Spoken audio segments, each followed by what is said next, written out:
Welcome to NMAX Civil Muthukani. In the video, நம்ம பார்க்க போறது direct and inverse proportionல question number 4. A machine in a soft drink factory fills 840 bottles in 6 hours. How many bottles will it fill in 5 hours ன்னு கேட்டிருக்காங்க. So அதே மாதிரி நம்ம box போட்டுக்கலாம். So number of hours taken to fill ன்னு வச்சுக்கோங்க. hours taken.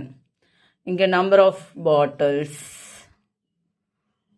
So 6 ஹவர்ஸுக்கு 180 bottles fill பண்ணியிருக்க 840 bottles fill பண்ணியிருக்காங்க.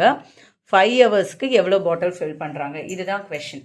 ஸோ பாட்டில்ஸ் வந்து அதிகமாக ஹவர்ஸ் அதிகமாக தான் பாட்டில் ஃபில்லிங்கும் அதிகமாக இருக்கும். அப்போ ஹவர்ஸ் குறைச்சி கேட்குறாங்கன்னு போது பாட்டிலோடதும் குறைச்சி தான் இருக்கும். இது டேரக்ட்.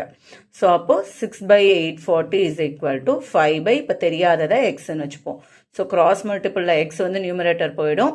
இங்கே இருக்கிறத டினாமினேட்டர்லேருந்து நியூமரேட்டர் கொண்டு வந்திருக்கோம். 6 நியூமரேட்டர்லேருந்து டினாமினேட்டர் வரும். ஸோ கட் பண்ணால் 1 டைம்ஸ் 4 டைம்ஸ் 0. இப்போ 140 இன்டூ 5 மல்டிபிள் பண்ணால் 700.